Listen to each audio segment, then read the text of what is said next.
All right, so get ready, because today we're diving deep into something we all deal with every single day, communication. Yeah. Specifically, we're going to be looking at Deborah Tannen's work Okay. on how men and women Right. use language so differently. Yeah. It's almost like it's cross-cultural communication. Interesting. And you said it was some fascinating Not lectures. great. And I have to say, some of this stuff is really making me rethink my own Yeah. conversations. I think that's exactly the kind of reaction we're hoping for, Okay. with Tannen's work. It's all about those aha moments Right. that make you see those everyday conversations in a whole new light. So this cross-cultural idea, Yeah. it's a little mind-blowing, isn't it? I mean, Sure. do you really think men and women are that different in how they communicate? Well, the research is pretty compelling on this. Okay. Tannen points out that boys and girls often grow up with different conversational styles, Okay. learned through play and social interactions. I can see. Think about it. Boys tend to play in larger groups with a focus on competition and establishing a hierarchy. Right. Girls, on the other hand, often form smaller, more intimate groups Yeah, where cooperation and connection are key. that makes sense. But Yeah. how does that actually, play out in conversations? Well, Tannen observed pairs of children talking to their best friends Okay.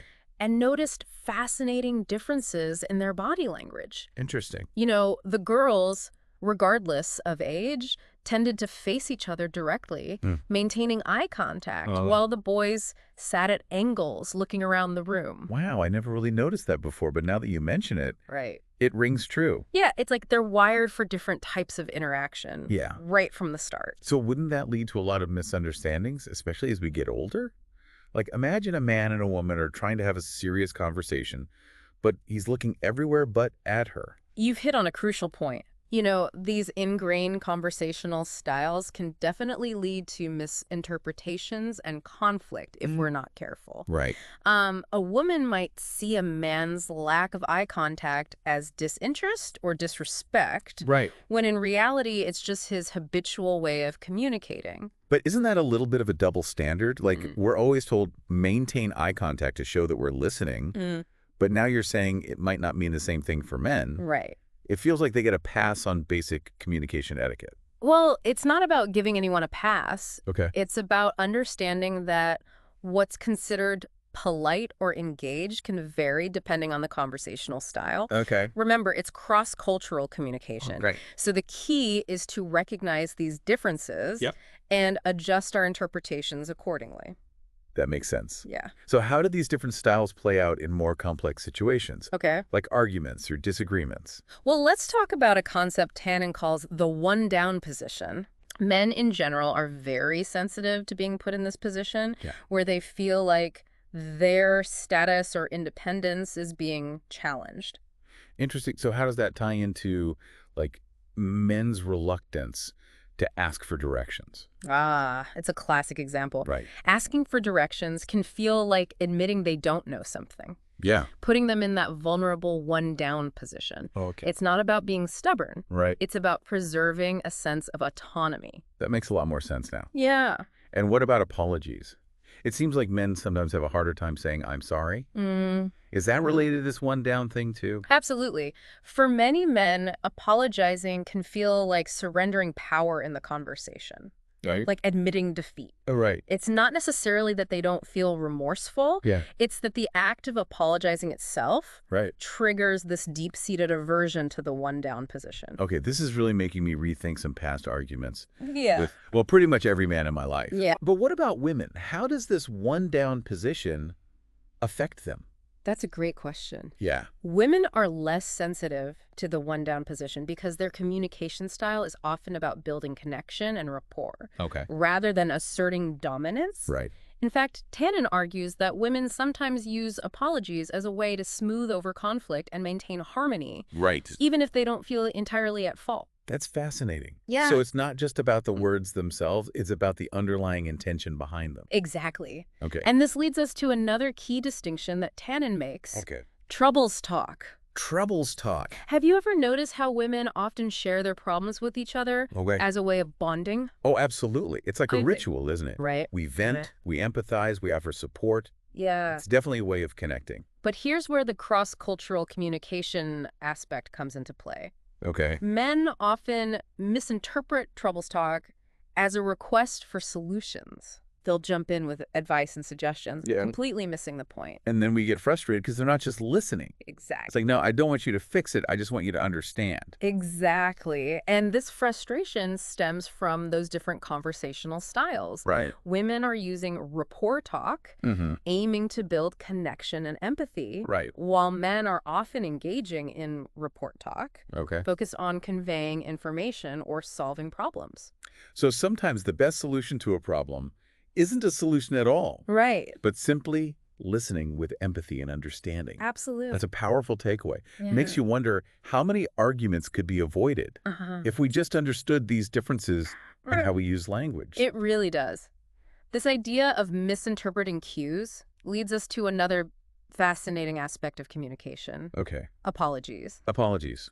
But we already talked about those. Yes, but this time we're going to focus on how apologies play out in public life, especially in high-stakes situations like politics or business. Ooh, politics. That sounds juicy. I'm guessing apologies are even more fraught with danger in that arena. You're right. A well-timed apology can diffuse conflict and build trust, Uh-huh. while refusing to apologize can backfire spectacularly. Right. Tannen examines the Microsoft antitrust case as a prime example. Okay. The company's stubborn refusal to admit fault Right. likely contributed to a harsher judgment. So clinging to power Yeah. and avoiding that one-down position of apologizing can actually lead to a greater loss of power. Yeah. That's ironic, isn't it? It is, and it highlights the importance of understanding conversational style Right. in these high-stakes environments. Sometimes saying, I'm sorry, even if you don't feel entirely at fault, Right. can be the most strategic move. Interesting. It shows humility and a willingness to take responsibility, Right. which can go a long way in earning public trust. This is blowing my mind. So we've got these deep-seated differences in how men and women use language. Uh-huh. And they're playing out in everything from personal relationships to boardrooms to political campaigns. Yeah. It's like suddenly seeing the Matrix. It is, and that's just the tip of the iceberg. Oh, no. We haven't even touched on the complexities of indirect communication, Right. the stereotypes about talkativeness, or the fascinating dynamics of public versus private speaking. Wow. There's a whole world of communication nuances to uncover, Okay. and understanding them can truly transform our interaction. I can't wait to dive in. This is already making me rethink so much about how I communicate, both with the men and the women in my life. And it's making me wonder, are there any patterns in your own conversations with men and women that now make more sense? We'll delve deeper into those fascinating aspects right after a quick break.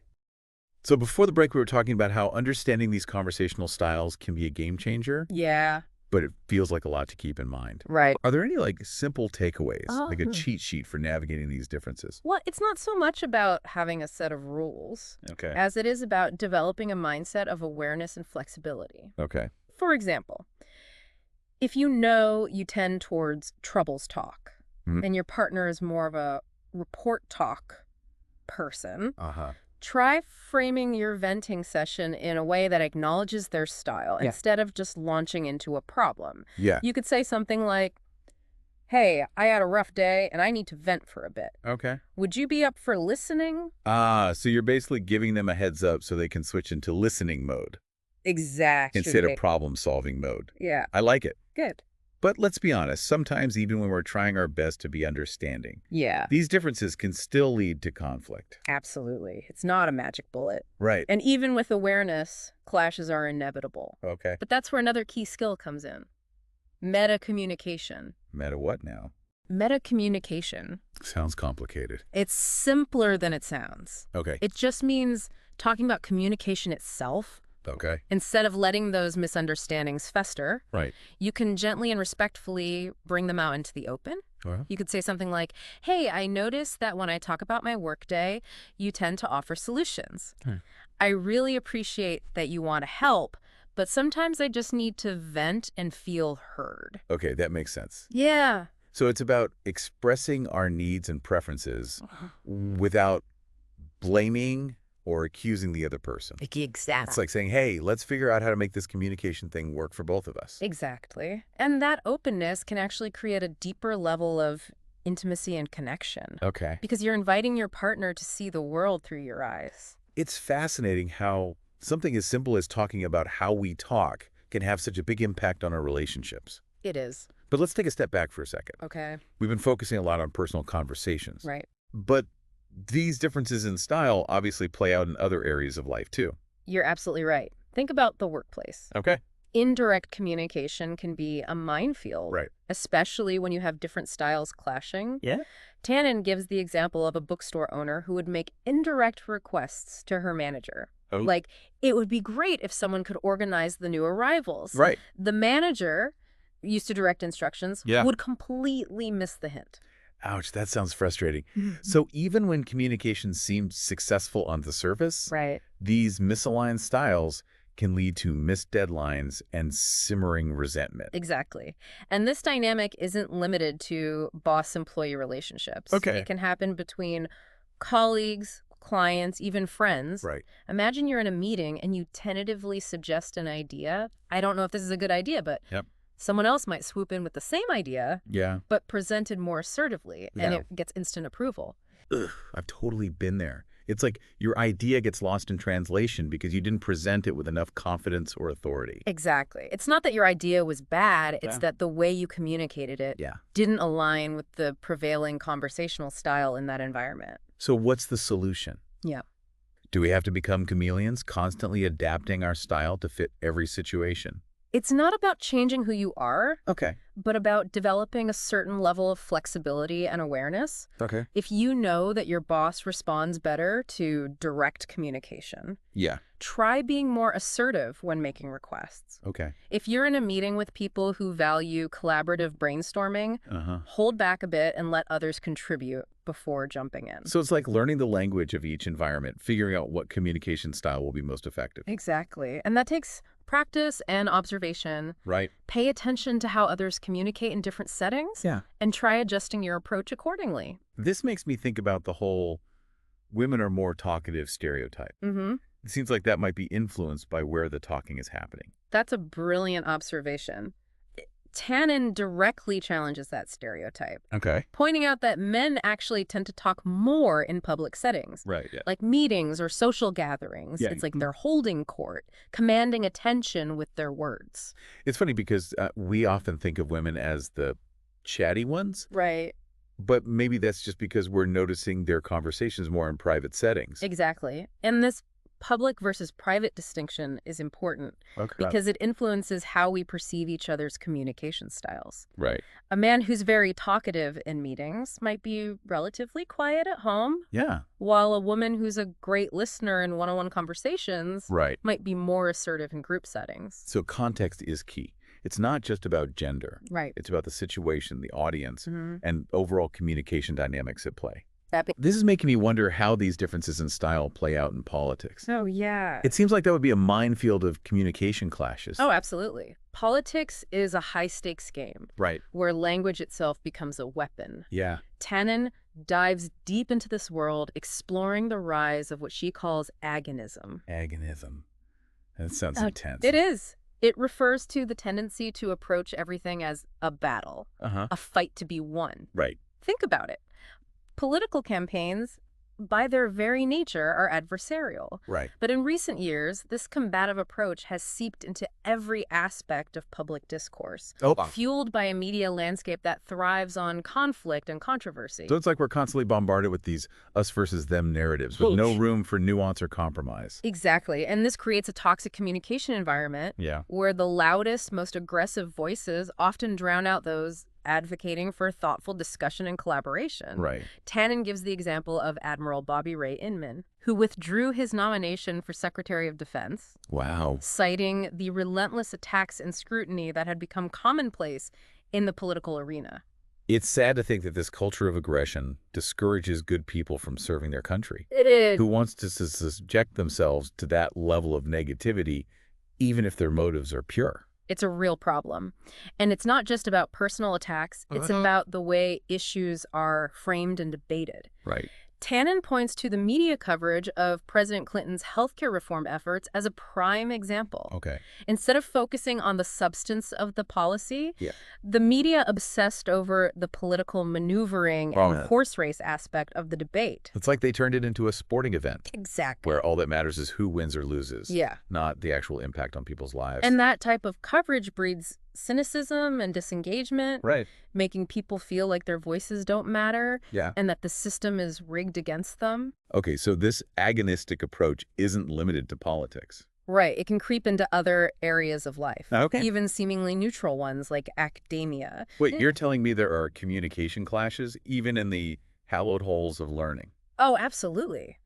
The classroom, from preschool to graduate school, can be a microcosm of these larger societal dynamics we've been discussing. Right. Remember those observations about boys and girls establishing conversational dominance in different ways? Yeah, the boys vying for attention and the girls being more hesitant to speak up. Well, imagine that dynamic playing out in a graduate seminar. Okay. A Tannen colleague observed this firsthand.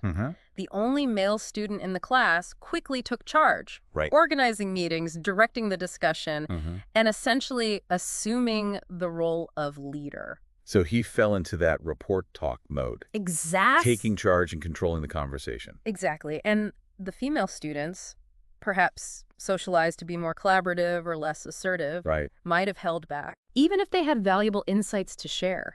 It's like those early patterns of communication get carried into adulthood, even in supposedly egalitarian settings. That's the insidious thing about these ingrained styles. Right. We often aren't even aware of them until we start paying attention.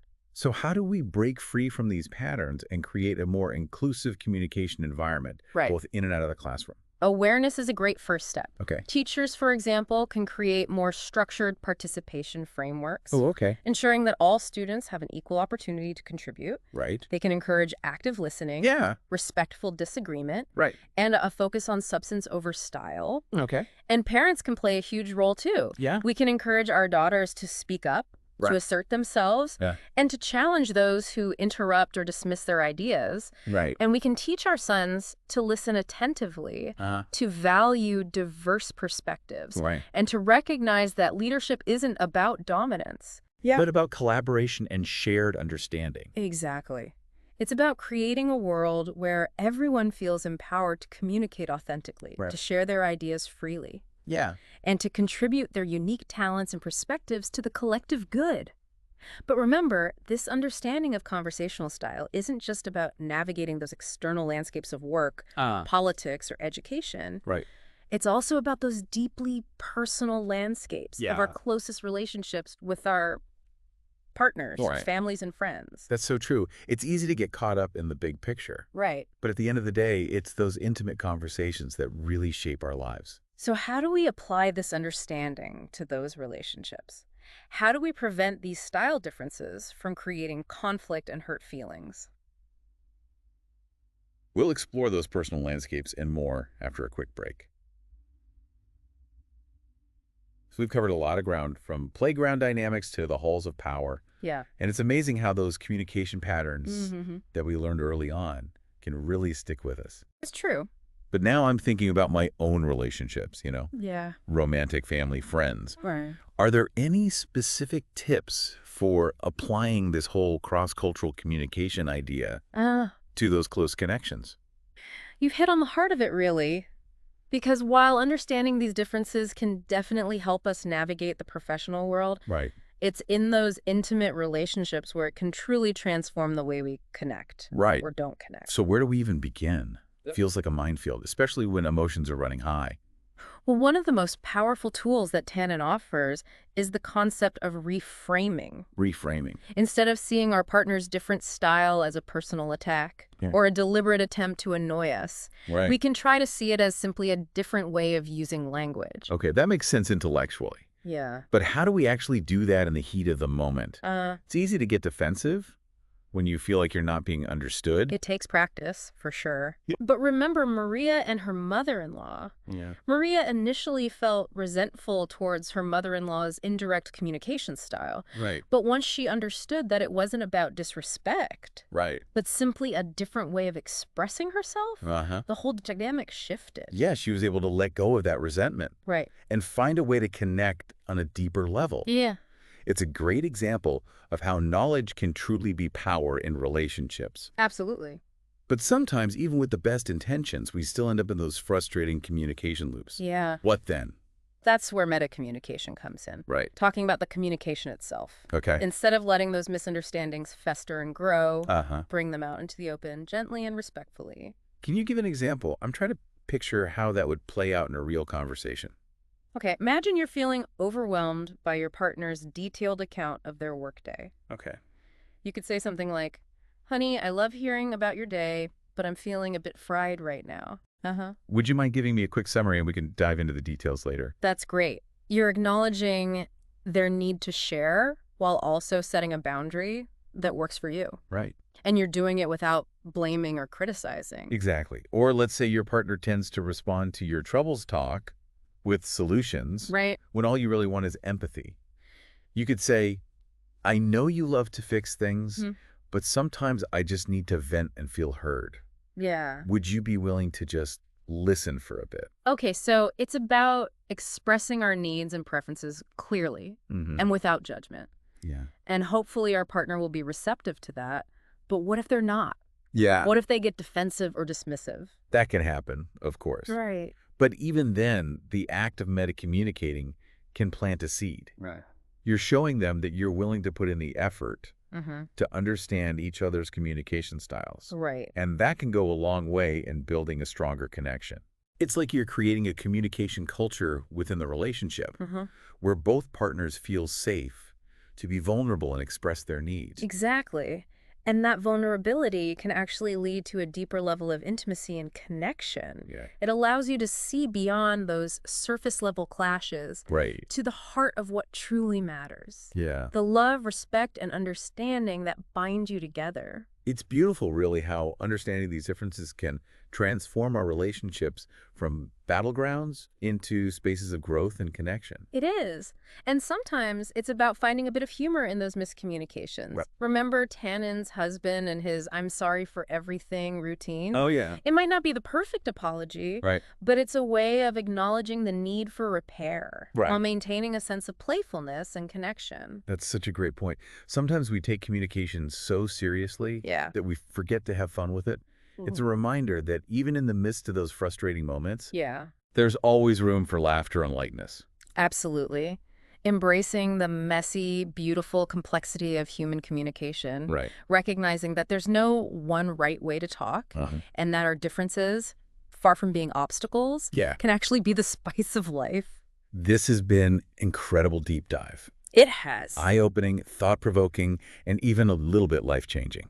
I feel like I have a whole new toolkit for understanding myself and the people in my life. That's wonderful. So to our listener, we encourage you to take what you've learned today and start applying it to your own conversations. Yeah. Pay attention to those subtle cues, those moments of disconnect, Yeah. and see if you can reframe those interactions through the lens of conversational style. You might be surprised at the insights you uncover and the connections you forge. Thanks for joining us on this deep dive. Until next time, keep those conversations flowing with awareness, empathy, and a dash of humor.